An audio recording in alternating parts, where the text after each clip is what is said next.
Okay, so we are going to get this session started. Thank you everyone for coming. This is the Burnout in the Leadership and Volunteer Pipeline. Welcome to the session. Thank you all for participating in Access 21. I'm your moderator. My name is Marissa Kushner. I am the Communications and Outreach Manager at the Council of Landscape Architectural Registration Boards. Before we begin and get too far into this session, we have a few technical reminders to share with you. First, if you're having any technical difficulties, there's a Need Help tab at the bottom of the platform. Please use that and someone will be able to help you. All attendees' microphones will be muted during this presentation. If you would like, please use the chat function on your menu at the bottom to ask any questions or connect with anyone. We'll be having some questions sent out in the chat during this presentation as well. And this session is being recorded.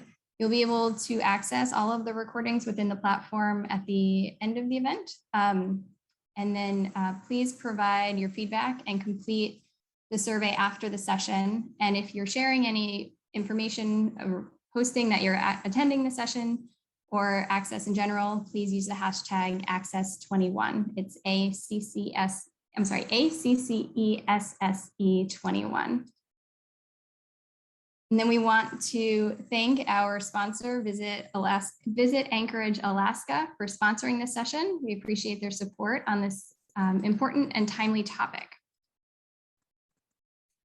So again, I'm excited to moderate this session. I think the content that we have for you and the speakers that we have are really exciting and have a lot to offer. I'm joined by 3 of my STEM Society colleagues to discuss burnout in leadership and volunteer pipeline. And so I'm going to let them introduce themselves. But with us today, we have Kate Dawkins, Andrea Elkin, and Alicia Karwoski. So I will kick it off to Kate to introduce herself. Thanks so much, Marissa. I'm glad to be here with everybody today. A quick introduction. I have a dual role at the Institute of Food Technologists, both as a Senior Vice President of Membership Experiences and Executive Director of our foundation. My role started a little bit differently about 6 years ago when I started at IFT and was hired as the Director of Volunteer Leadership Development. And since that time, my responsibilities have expanded, but the core responsibilities of my job are around development and engagement of our volunteers and our members. And my role specifically with volunteers is interacting primarily with our 3 boards, our IFT Board of Directors, our Feeding Tomorrow, which is the philanthropic arm of IFT, our foundation, and then also we have a separate IFT Student Association Board. So a lot of my comments today will be about my engagement with those groups. Thanks, Kate. And Andrea. Hey guys, excited to be here today.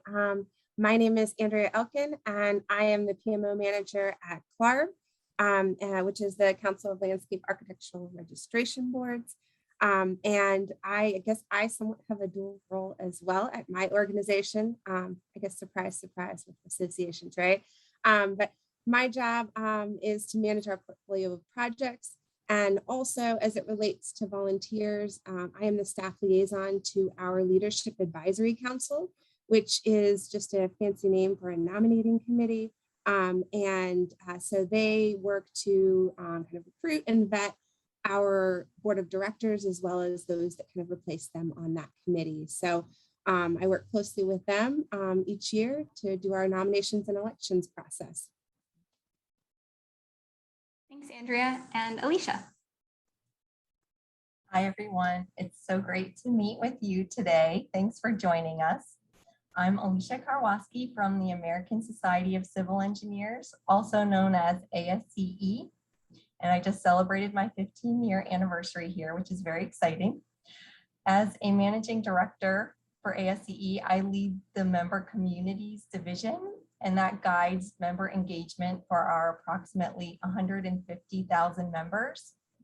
My team supports the global local units for ASCE and the pre-college students, student members, younger members, and officers of our local units. Prior to joining ASCE, I was a practicing structural engineer in training, I guess, if you will, before I got my professional engineer's license. And I worked at Eller Bryan Consulting Structural Engineers. And I was also an active younger member for ASCE, and that's how they reeled me in. That's awesome. Thank you. So we have some introduction now to our panelists and where they kind of fit with their organization and how they interact with their volunteers at their organizations. But we do have a poll for everyone here today. We're wondering, what role do you work with your volunteers, if you do? And so you'll see that poll popping up now.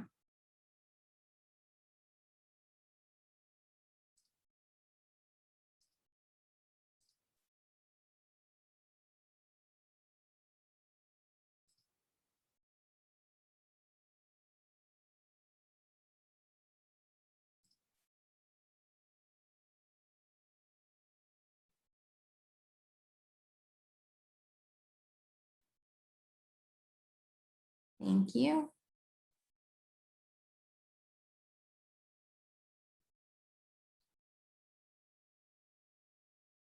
So this is great. You should see the poll results popping up here. We have about 47% of participants in this session are the primary staff liaison to a committee or a task force. 32% are the executive director or senior staff with a board liaison responsibility. 11% staff coordinator supporting a colleague who is a primary staff liaison, and 11% are other. And so with that, we're going to really kind of kick off the session. And a question for the panelists is, where do you see burnout happening within your organizations? And how have you and your organizations worked to address these issues?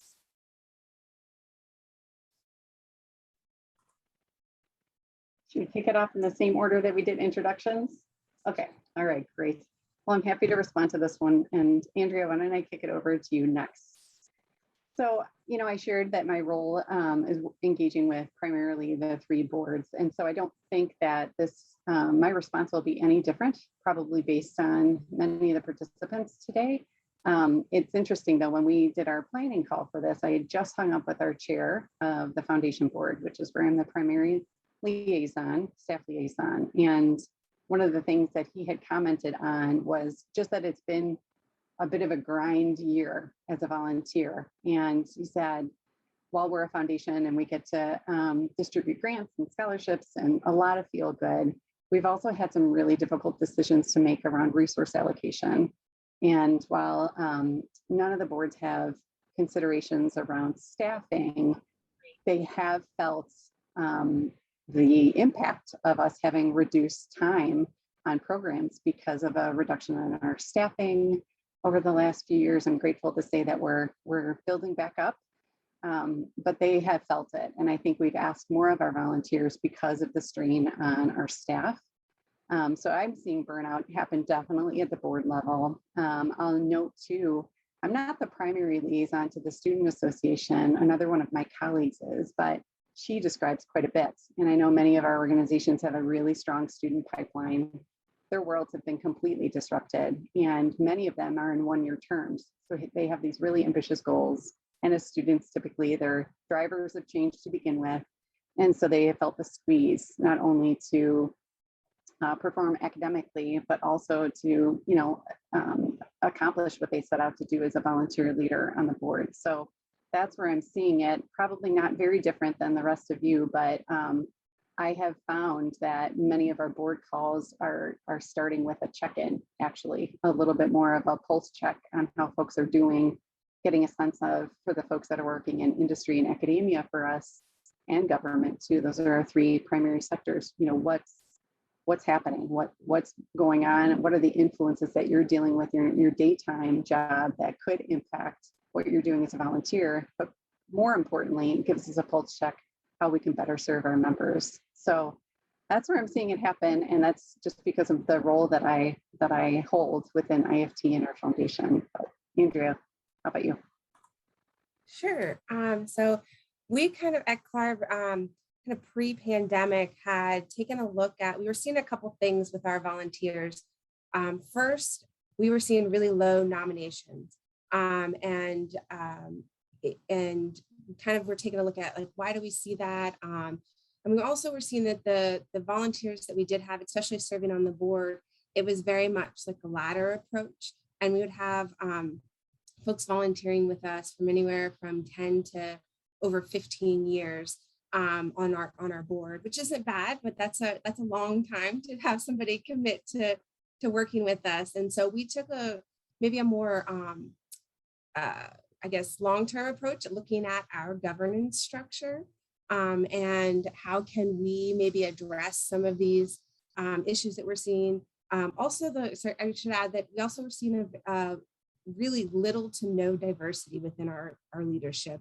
And so when we were looking at our governance structure and our eligibility requirements to maybe address some of these things we were seeing, we ended up changing our board structure and the eligibility requirements. So now to serve, and I'm happy to say that we changed our bylaws that passed through our membership about 2 years ago at this point.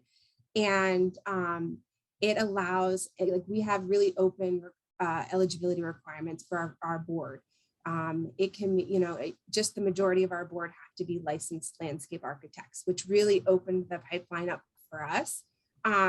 So that hopefully, if people can't commit now, the trend, if they can't commit to, 10 years of service, they can commit to a shorter term and really any position on our board. Additionally, we also changed that our directors are all appointed to our board because we were seeing that people like landscape architects are the nicest people and they did not want to run against their friends in elections. We've had people that have backed out of wanting to be volunteers because they didn't want to go through the elections process. And so more than 2/3 of our board are now, or I guess 2/3 of our board are now appointed positions. And the number of nominations we see now for those positions over the officer positions is quite a bit. And so those are, I think that just goes to show that, appointed positions are kind of the way to go. And the last thing I would say, so that was a big change in our organization. That took a long time. And I know that's more long-term and more permanent change. But some of the other things that we were kind of seeing, even after our bylaws changed to change the structure of the board and the elections process, or the eligibility requirements, is the office of the president. It is a lot of time commitment. And we were seeing, even after the bylaws changed, not a lot of folks submitting their names for that position. And sometimes none. So we're like, okay, somebody has to fill this role. And so we kind of took a look at how can we better support our, we call it the office of the president. So ours is a 3-year term. As you come in as president-elect, you're then automatically succeed to president and then past president. And so there's 3 folks on our board that serve in those positions. And so we look at how can we better support those positions. And so we have have a leadership coach that helps the office of the president so that they feel supported and can become kind of a better leader throughout their time at Clark, because we always want to leave our volunteers a little better than hopefully than when they came in, because we get a lot from them. We want to give back to them as well. And then also, we are kind of taking a look at the time commitment. It's a lot. And we just kind of assumed over the years that, okay, the president goes to these events, president-elect goes to these, and so on. And this year, we kind of took another look at that and thought, okay, who maybe can go to these events, or do we need to go to all of these events so that position is hopefully a little more appealing to folks to want to be able to serve in those higher level positions with us. And then lastly, this year, our CEO, he's somewhat fairly new to our organization, and he implemented a really great idea, I think, so that our office of the president feels supported and feel like they can take on each of their new roles each year. They have monthly meetings with our CEO, their leadership coach who we've been working with, and then the 3 different officers. And so they meet every month and kind of discuss things each month. So I think that helps so that they feel supported and feel like they can take on their next role at CLARB or responsibility at CLARB. So again, those are just kind of a couple of the things that we've seen and how we've addressed them at CLARB. So Alicia, I will.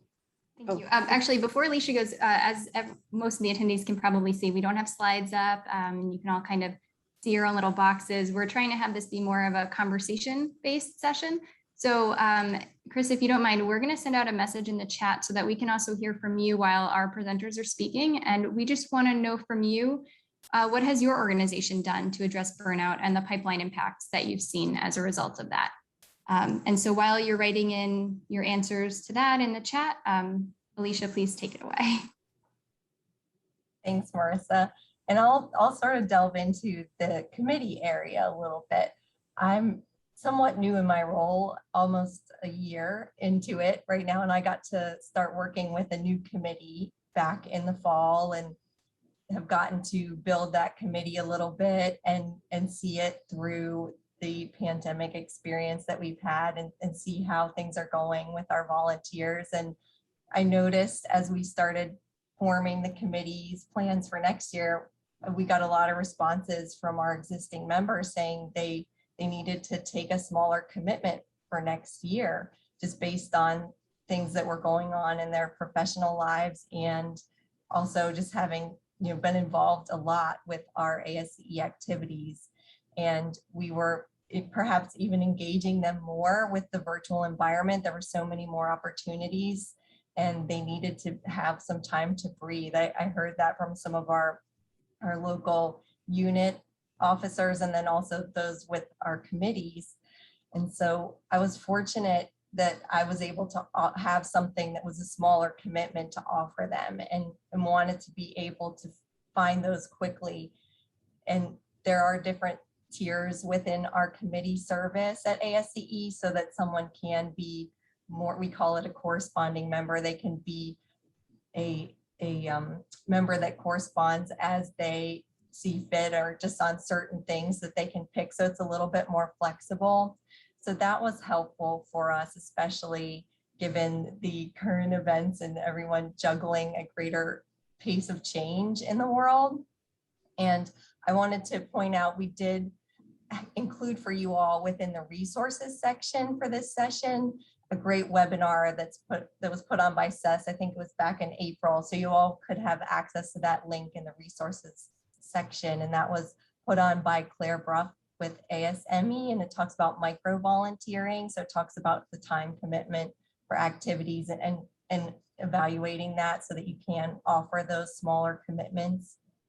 And another thing I'll point out too with committees that is maybe not always super obvious to do with a short-lived committee like a task committee, or sometimes I've seen it not be so obvious with a standing committee, but it helps to have a vice chair and a past chair. It helps to have that team of leaders for a committee or for a task committee, and that way the chair has help and has a support system to help as things go and as new challenges come up. And then it helps build the pipeline as well. So it's an added bonus for our organizations when we do that. And then I always like to remember that we can go further together. So it just helps go further and helps the committee go further when there's a united group in leadership. And those are all my ideas for now. I'm looking forward to see what we have here in the chat. Thank you so much, Alicia. I agree. And I know that there are some comments in the chat already about their volunteers are elected to 3-year terms. And when working with committees, the suggestion to develop job descriptions and where the volunteer is very clear on what the organization needs from them. And absolutely, it also says whenever possible, removing the administrative work from volunteers and using them for their technical knowledge. I know depending on the organization, that's not always possible based on staff sizes or the role of the volunteers within that organization itself, but absolutely. So thank you all for your thoughts on that. And the next topic that we have is pandemic related. I know that kind of already popped up a little bit in some of the answers from the panelists. But while we have our panelists answering the next question, we'd also like to put into the chat for everyone attending, how has your organization seen any changes in volunteers during the pandemic, and how are you working to address those? And while that's going for the panelists, how has the pandemic escalated the churn or burnout of the volunteers that you work with? And what are you doing with that information? Kate, do you want to kick it off again? Yeah, happy to. That's great. You know, I think I described a little bit in my last response just about kind of the level of intensity for some of these board members that I've been working with. And so I think that, you know, we've had more difficult decisions to make, you know, go back a year or more, and we had about 90 days to make some decisions about pivoting our event to a virtual event. That was our, you know, flagship program that typically drew in about 25,000 people.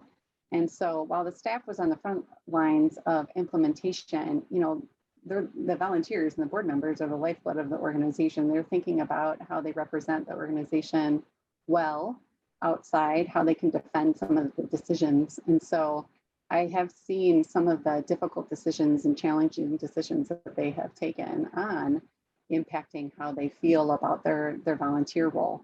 In some ways, you know, it drives more of that loyalty. The folks that sign up for those roles, you know, typically live and breathe and bleed the organization. But there's a different dynamic in the board space when we're making those decisions, I think. I think some of the ways that we've addressed that is just by sharing more of the highlights and the accomplishments of the board. We've taken more time to celebrate, I think, in this last 18 months than we have before.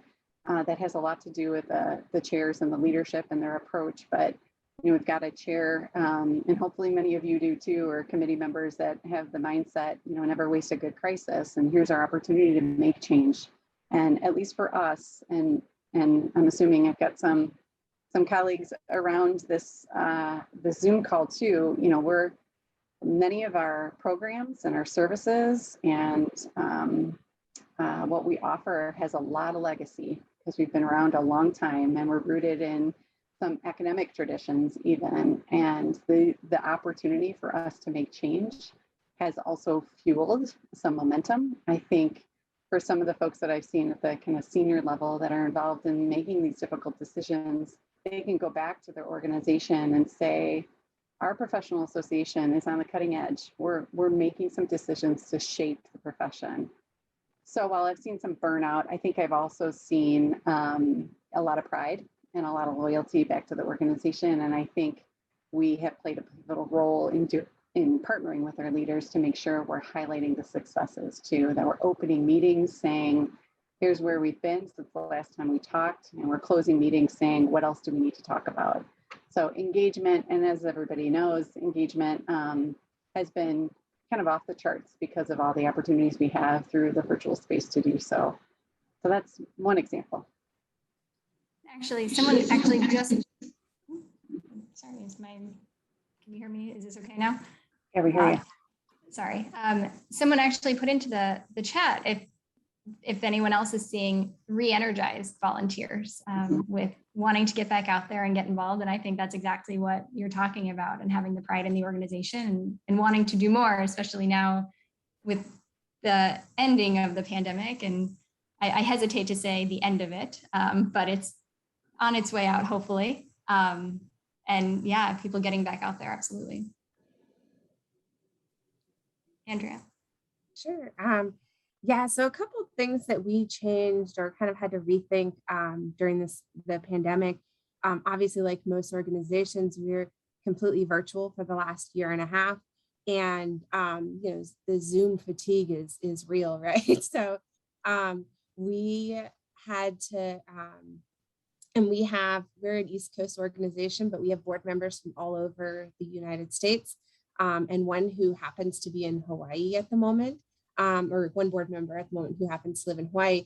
And so we had to learn, you know, we had to adjust obviously our board meeting days to accommodate and make you even though normally our board meetings and there's still continue to be really packed, we realized we needed shorter days, and we kind of would split up some of the work to do between board meetings.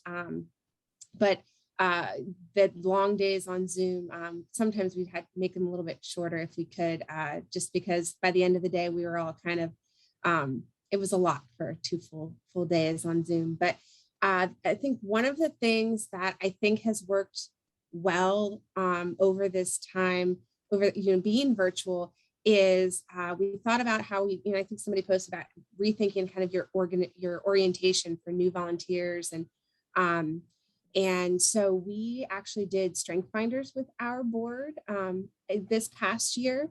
And so we had the board at the beginning of our fiscal year, everyone filled out the strength finders that Gallup has, and I'm sure there's many other options if you're, but this just happened to be the one we picked.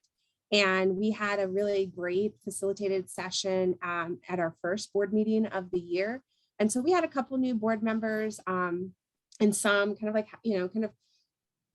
some old, some new board members. So it was a good kind of first time that they were kind of, this new group was coming together to get to know one another, because we didn't have those kind of more social interactions in person, but they got to know each other a little bit more personally through their strengths and how they work well together. What do they need as a person to be successful in the work that they're doing, right? So we did a little bit longer session that first meeting of the year, but then each board meeting since then, we've had a short exercise that kicks off our meeting, and the board members have loved it.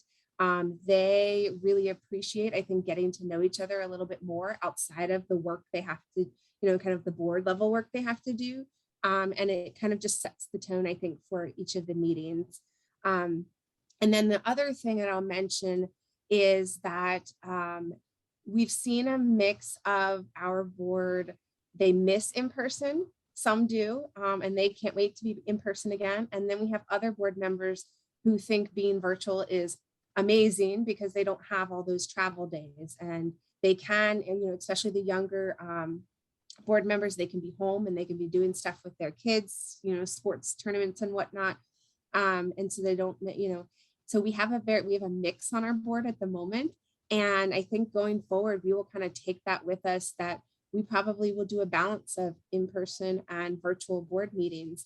It has benefits in many ways, not just, for personal preference, but, budgetary benefits as well when you have virtual versus in person. So that's probably something we'll take with us as well.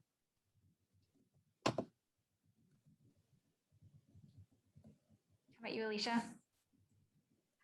Thanks, Marissa. I definitely agree with Andrea that we're looking at opportunities to sort of keep elements of the virtual environment with us going forward that we really liked. And as I think about sort of how did the pandemic really speed things up for us, I recall that we had, in particular with the student programming that we were working on back when the pandemic started, we had this very abrupt halt to some of our in-person programming that happened. And at the same time, we were drawing on a lot of volunteers from our academic community, and they were juggling so much with their change to, they had to quickly pivot to teaching their courses virtually. And then at the same time, our whole schedule got thrown out the window for our in-person events. So we had to quickly just replan everything. And we found some neat things that we would like to keep doing as we did that. And we had to sort of just change the way we conducted the events, or to quickly develop new virtual content right away. So that, I think that taught us how to be more nimble as an organization and working together as staff and volunteer team on a lot of our projects. And then we've also really benefited from being able to connect our leaders across the globe for virtual meetings. And we've started to find more programming that is going to be able to cut across all the time zones and just avoid some of that travel for some. We have to pick carefully when we hold these meetings so that we can kind of be good to all the different time zones and rotate it a bit. But I have heard from some of my members that are outside the United States even about how happy they are because they're able to connect easier. It's more equitable because they are having the same access to the meetings that are, based on location, not being in just a spot in the US. So we've had some greater participation there where we want to just continue to leverage it and continue to find the best blend of engagement for all of our communities going forward. That's great. And something you had said about students as well.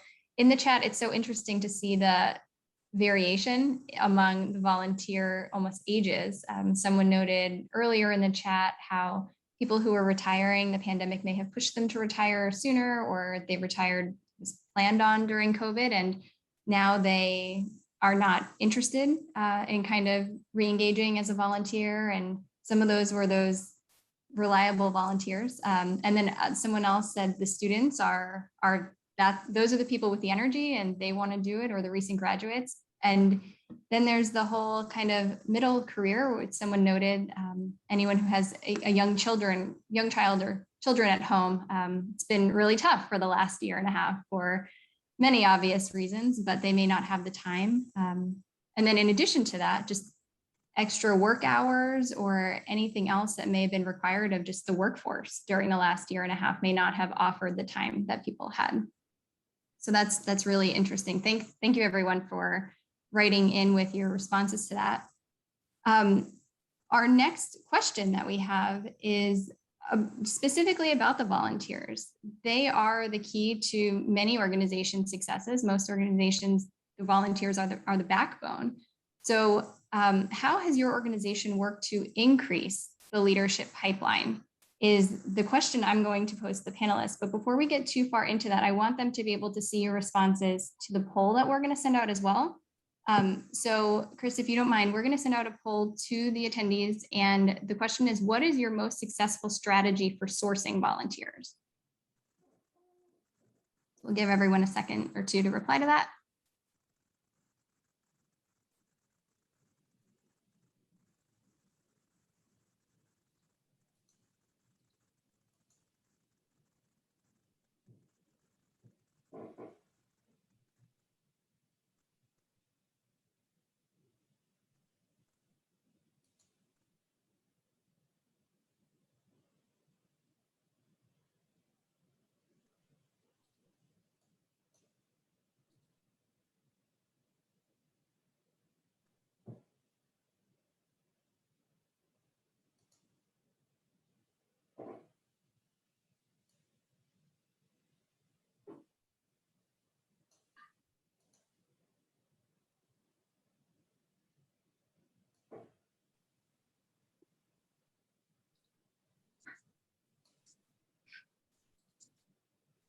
Camera a second because the clock looks like it's slowing down a little bit. Oh, I'm sorry.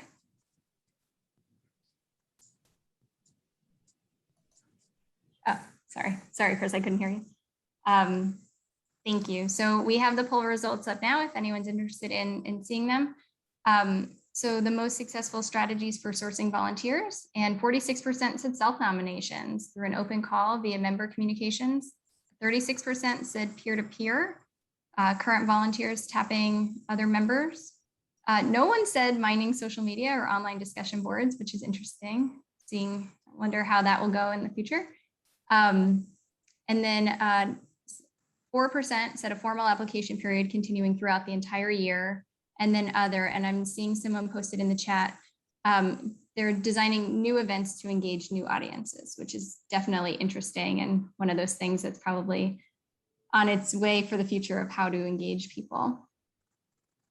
And so now for the panelists, now that you kind of see where everyone is and their strategies, how is your organization working to increase the leadership pipeline? Great, I'll kick it off again. And Claudia, I love the question that you posed, and I'd love to hear from the rest of you too, how how you go about tracking engagement. That's something a little bit newer for all of IFT across member engagement, but I'll share at least what we're doing so far. I would say the most effective way that we have engaged new voices and new volunteers has been the training of our staff liaisons to ask one simple question every time they end a phone call or every time they end a meeting with volunteer group. And it is, who do you see filling this role after you? We started this is not just pandemic related. We started this about 3 or 4 years ago after I'd been in my role a couple of years and just seeing how many people raised their hand through our call for volunteers, but don't really understand necessarily what the volunteer role is all about. And we know, and the poll told us too, one of the most effective ways is that peer-to-peer shoulder tapping. But we ask so much of our volunteers to begin with. So asking them to complete this form, to nominate a peer and all of that, we can do that when we're in person a lot. But I have found ending every call or every meeting with, who are you noticing? Who do you see filling this role? I think it does a couple different things. It certainly fills the pipeline and populates some outreach strategies that we can implement as staff really easily and in the moment. But I also think it gives some credence to the fact that we want new leaders circling through the organization. So for so many of us work with the long timers who are so dedicated to the organization, it's another reminder to them that we're looking for different voices, that the success of an organization is to serve the diversity of the membership. So to extend and invite showcases that effort and also, just involves them. So rather than, we've gone through so many different versions of the call for nominations and really nifty, sophisticated nomination forms that we're super proud of that are behind the scenes. But the most effective way has been just asking that question at the end of meetings and building it into the responsibilities. So now, even during our board orientation, when they're first getting onboarded, before they even step foot in the boardroom or step into their Zoom meeting, the expectation is there that you're filling your seats when you're done. That is a core responsibility. And I'll just quickly touch on the volunteer engagement. We have a pretty diligent, but sometimes manual way of tracking volunteer engagement. So we're just about to close our call for volunteers and match that with the open seats that we have next year. We also keep an ongoing watch list of folks that just surface throughout the year. And then we have a kind of an extensive way that we make those assignments and get them approved also by our Office of the Presidents. What I'd like to see happen in this next year is for that to connect with our overall membership engagement strategy. So we're not quite there yet, but that's our next step. So I love all your advice, Kate. So I think I'm gonna maybe steal that question for Clarb, because I think it's a good one. I think we've tried at Clarb to do some of those things as well.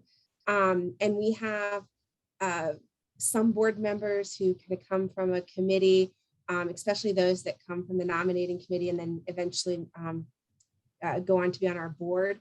They see the responsibility that they have as leaders to help then recruit for kind of like the next generation.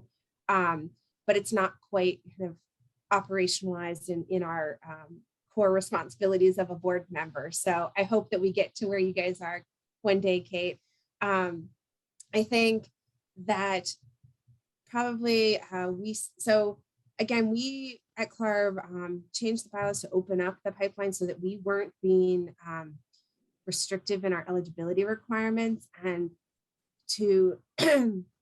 and that has helped then because we have a really small membership. We have about 400 members, maybe 450. And of those that are engaged, it was a really small number, and engagement was part of our eligibility requirements. So we were, had maybe about 150 people that could actually serve in our leadership role, positions. And so when we changed the bylaws, we now have thousands of customers that we deal with all the time who could technically be eligible to serve in leadership roles. And so that helped a lot kind of start the kind of opening it with little effort on our end, just kind of marketing our nominations to those folks has helped increase our pipeline a little bit. And then the being more active with our recruiting. So it is kind of like Kate said, like, when you have somebody who says, I think you'd be great for such and such position, that makes a big difference to someone who maybe had never thought of, oh, I could serve in a leadership position at an organization.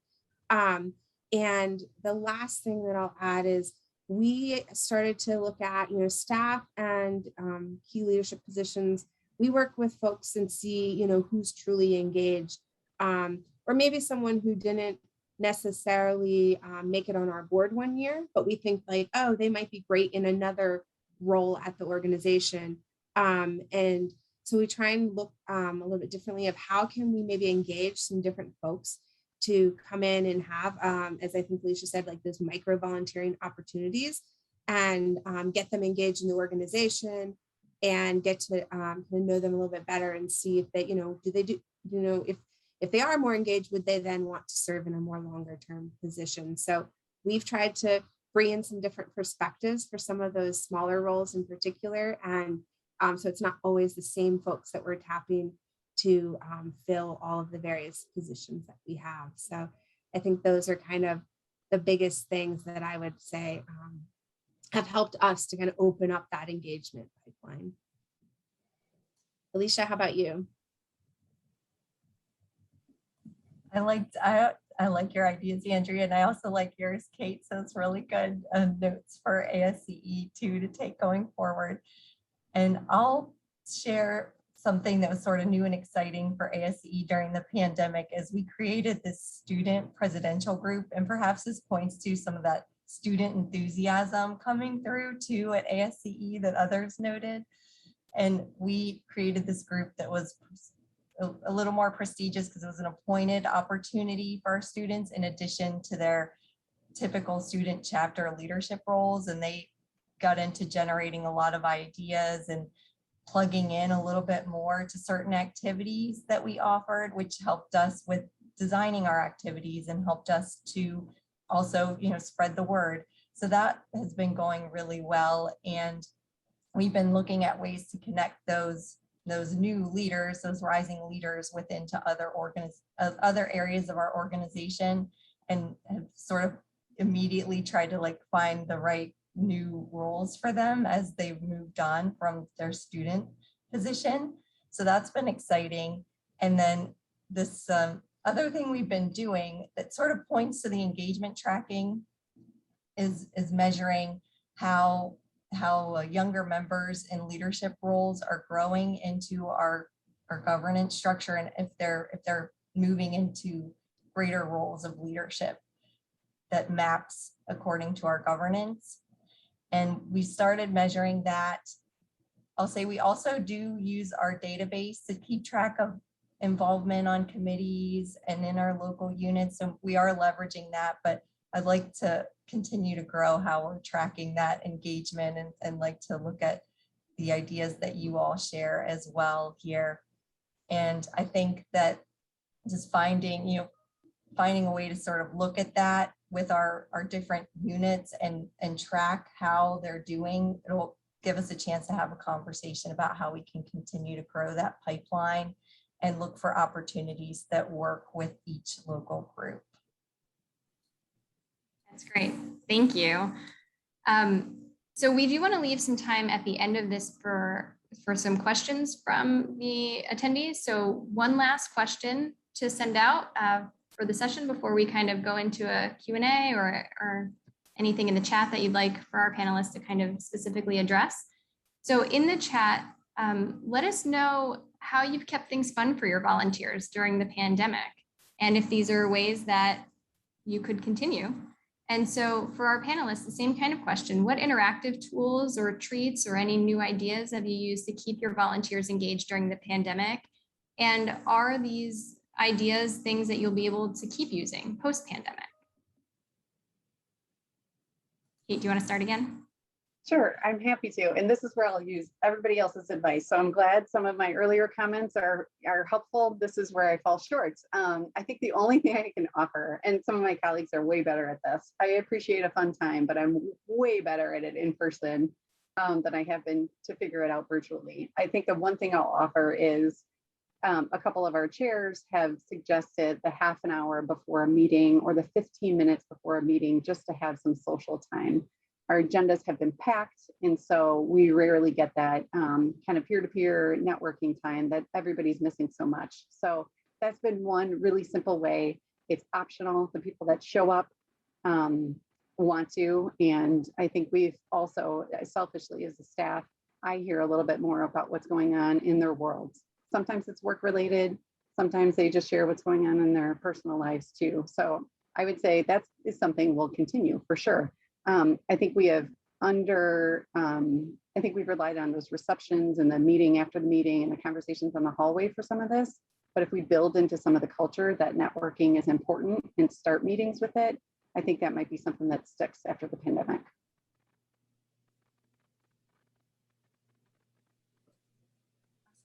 Thank you. Thanks. Andrea, I know you have a lot.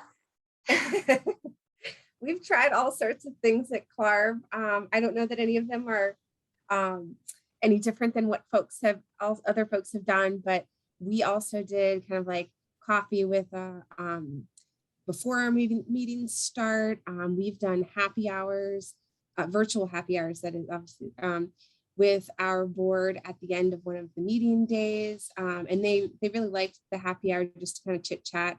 Again, because our meetings are just jam packed.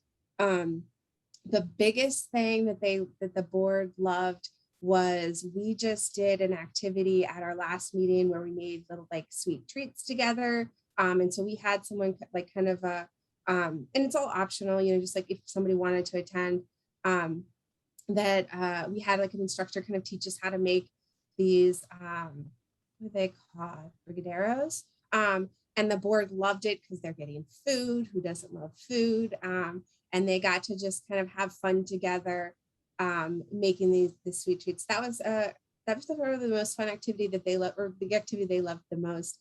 And then, so that's just like the social aspect that they were missing, but also just to keep them engaged, I think, throughout this whole time, because we aren't in together and have, you know, even the social times are kind of more structured nowadays, but virtually, I know that we, to keep them engaged and kind of keep their work top of mind, sometimes they have, and they're always asking, like, they have sometimes homework to prepare for the next board meeting, like in between the board meetings. I know that's not as fun and exciting, but it keeps their work top of mind. And I know our CEO, he touches base with each of our board members between meetings. And that's something that he started, I think even pre-pandemic maybe, but that's something so that he's kind of hearing from them one-on-one what's going on and what their concerns are. And that way we can adjust as needed for the next meeting if there's anything that comes up from those discussions. So I think those are the biggest things. Like I said, our board really loves food, so they love that food activity. Thank you. Alicia, do you have anything? Yep, I'll add on a few more, and I definitely can agree with the ideas about integrating the food and also the making that time for networking. I've seen our board also joining their meetings early just so they can have that time to chit chat and catch up with each other before they dive right into business. And with committees recently, I've been able to sort of experiment with scavenger hunt activities during their meetings, and including electronic gift cards for treats and things to go with them either during or after the meeting. And that's been fun.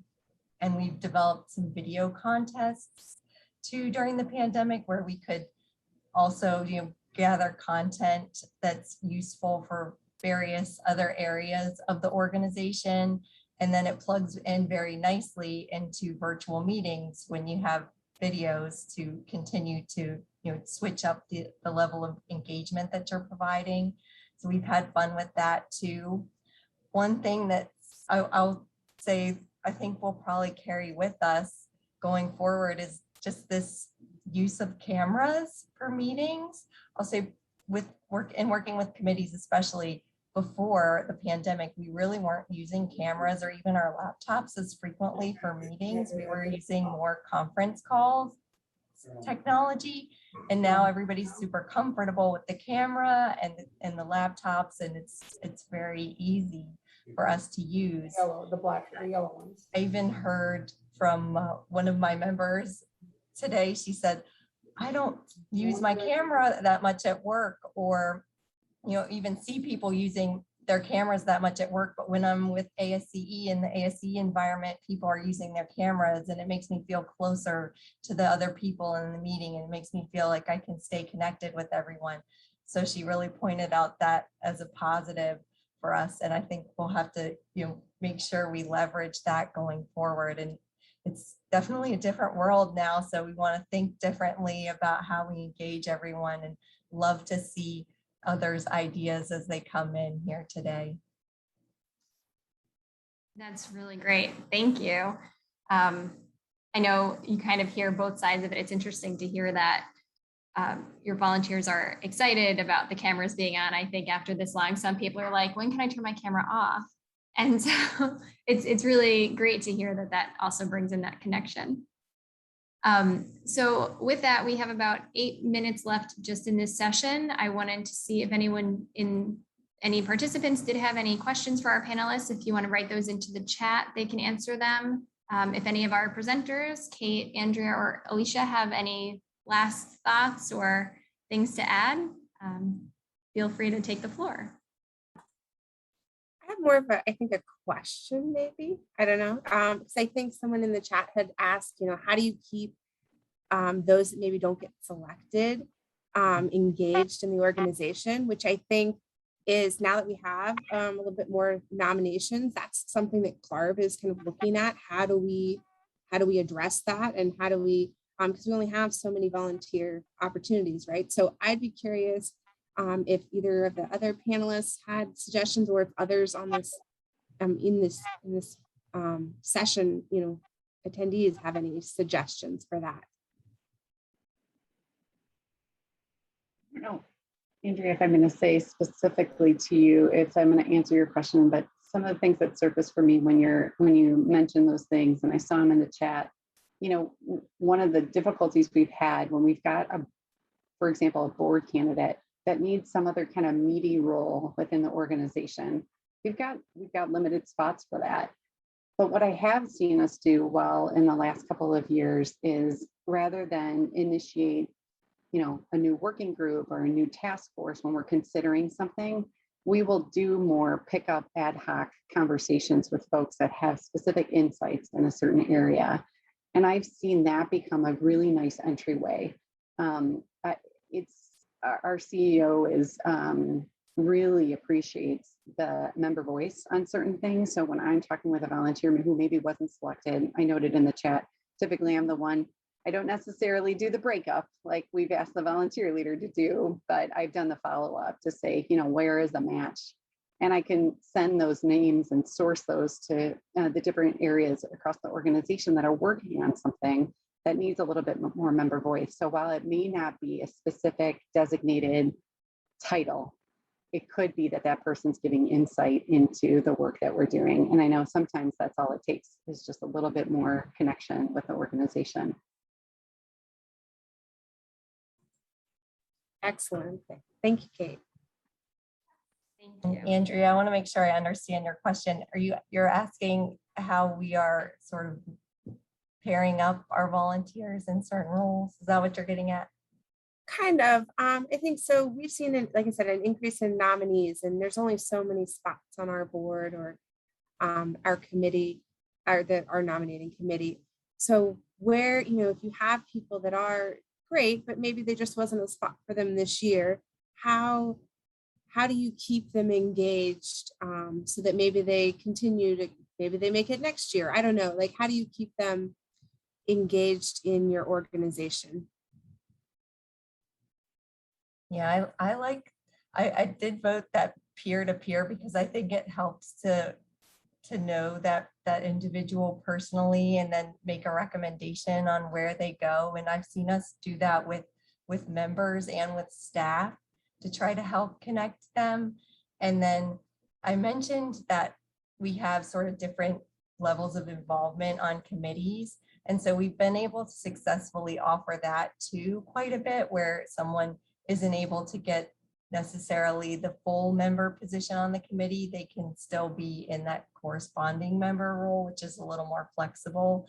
And then they can get into the community, if you will, and then grow in their leadership in that community, and then hopefully get into one of those more leadership roles on the committee.